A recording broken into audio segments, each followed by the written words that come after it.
بسم الله الرحمن الرحيم وقيبتي لباد شيكدي aan kaga hadlaynay boqorkii ugu horeeyay ee dunidan cirif ila cirif soo maamulay ee Namruud sheekada qaybtii hore waxay inoo mareysay Namruud oo ku riyooday riyo yaab leh oo argagax ku abuurtay wax sheegadii iyo xidiga sheegadiina ay ugu tarjumeen inay tahay inuu soo baxay wiilkii boqortooyadiisa ka taqallusi lahaa isagana meesha ka saari lahaa Namruud waxa uu xilligaasi amray in la gowraco wiil kasta oo sanadkaasi dhasha waxaana sheekada qaybteedii dambe ku soo sheegnay in sanadkaasi uu dhashay Nabi Ibraahim hooyadiisna ilaa uu ka weynaado ay qarinaysay haddaba inta aanan gelin fadlan marka hore nagu soo biir oo subscribe saar channelka like taabo share-tuna waa inoo muhiim markii uu weynaaday Nabi Ibraahim alayhi salaam ma caabudin sanamyo sida dadkii xilligaasi jiray ay sameyn jireen maxaa yeelay wuxuu ogaa inay ahaayeen wax bani aadamku sameeyeen waxa uu bilaabay inuu dadkiisa ugu yeero inay ka tagaan cibaadada Namruud iyo waliba sanamyada kale ayna caabudaan Allah oo kaliya subhanahu wa ta'ala bilowgii dadkiisu dhagjala uma siin maalin maalmaha kamid ah ayaa dadkii xaflad u baxeen banaanka ay aadeen magaaladana way ka tageen kadib Nabi Ibraahim ayaa burburiyay sanamyadii u yaalay magaalada oo dhan wuxuuna reebay kii ugu weynaa oo kali ah si uu ugu tusiyo inaysan awood ay wax isaga ceshaan lahayn qoomkii ama tulkiis markay soo laabteen ayay arkeen sanamyadoodii oo burbursan waxayna warsadeen qofka burburiyay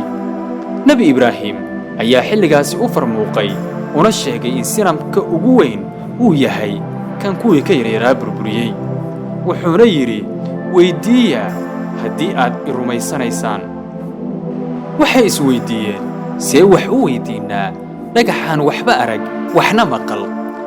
waxay ogaadeen in sanamyadan tabar iyo taag midna aysan lahayn qoomkii way ka xanaaqeen sida loo baabiyey sanamyadooda waxayna shideen dab aad u weyn si loogu gubo Nabi Ibraahim amarka ahaa in dabka la shido waxa lahaa Namruud oo ahaa isagu ilaaha nool ee xilligaasi hadlayay isla markaana ay iyagu u arkayeen inuu yahay Allah ay caabudayaan alla weyne ayaa awoodiisa tusiyay dabkuna Nabi Ibraahim waxba ma yeelin Allah subhanahu wa ta'ala ayaa ka badbaadiyay Nabi Ibraahim dabkii weynaa ee lagu tuuray waxa uuna ku amray dabka inuu noqdo mid qabow nabadgeliyana Nabi Ibraahim Allah aayad Qur'aan ayuu ku yiri qulna ya naaru kuni bardan wa salaaman ala Ibraahim Namruud ayaa la amakaagay sida uu Nabi Ibraahim kaga badbaaday dabka waxa uuna yiri Namruud igala dood tartan u soo diyaar garow iyo in aan ku doodno aniga adigu amarada ilaahiga ah maalintii lagu ballamay ayuu Nabi Ibraahim hor yimid ninkii kibir ka badnaa xilligaasina dunida haystay ee Namruud wuxuu weydiiyay Nabi Ibraahim rabbiga muxuu qabtaa Nabi Ibraahim wuxuu siiyay jawaab dhameystiran oo aan cid dambe wax laga weydiinayn wuxuuna ku yiri rabbigay waxbuu nooleeyaa waxna waa dilaa Namruud ayaa ku jawaabay anna waan dilaa waxna waan nooleeyaa wuxuuna ilaaladiisii ku amray in ay u keenaan laba maxbuus oo xilligaasi ay gacanta ku hayeen wuxuu amray in mid la sii daayo midna la dilo isagoo ula jeeda inuu midna badbaadiyay midna dilay hase yeeshee Nabi Ibraahim ayaa kolkaasi weydiiyay su'aal uu jawaabteeda u meel waayay wuxuuna ku yiri noole kan dhintay Namruud afkii baa juuqda gabay jawaab uma helin wuxuuse mar kale Nabi Ibraahim ku celiyay isla su'aashii ahayd rabbiga muxuu qabtaa khaliilkii ilaahi Nabi Ibraahim jawaab kale oo ayana aan lagu noqonin ayuu siiyay Namruud wuxuuna ku yiri إن الله يأتي بالشمس من المشرق فأتي بها من المغرب بوينه قرح ذا وحو كسو سارا قرح كسو بح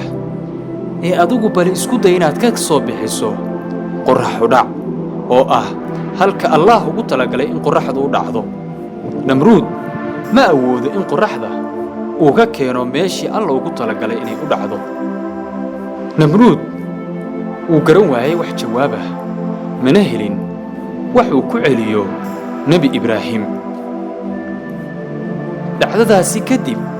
dhowr jeer ayaa loo soo bandhigay inuu ilaahay rumeeyo laakiin namruud waa ka cagajiiday kadib maalin maalmaha kamid ah ayay isaga iyo ciidankiisii subax baxeen si ay ilaahay ula dagaalamaan allah subhanahu wa ta'ala ayaa u soo diray kaneecadii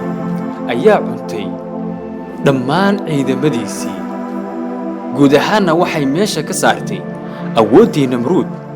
uu dunida ku maamulayay 400,000 oo sano iyadoona soo reebtay lafa keliya laakiin namruud kaneecadu isaga ma dilin hal kaneeca ah ayaa gashay afkiisa iyada oo tagtay maskaxda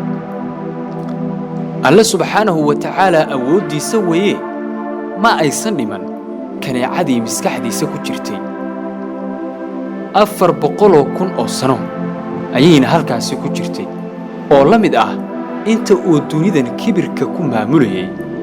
allihii abuurtayna ku caasinayay ugu dambayn kaneecadaasi waxa ay qabsatay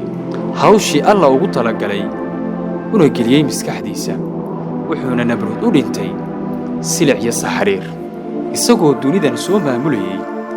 400,000 oo sano oo si kibir ah uu ku maamulayay dadkuna ka cabsanayeen qayb caabudaysay kuwana uu ku amar taagleynayay waxaana loo bedelay 400,000 oo sano oo silic uu ku noolaa hal kaneecana maskaxdiisa ay ku ciyaaraysay halkaas ayuu ku geeriyooday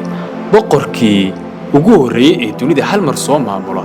ahaana boqor dhibaato badan dunidan ka geystay maalmaha soo socda waxaan eegi doonaa saddexda boqor ee kala hartay ee ayaguna dunida cirif ilaa cirif soo maamulay waxaan si ka codsanaynaa si aad ula socoto muuqaalada iyo maqaalada kale ee quruxda badan ee aan soo gudbin doono fadlan subscribe saar channelka like taabo share tuna waa muhiim mahadsanidin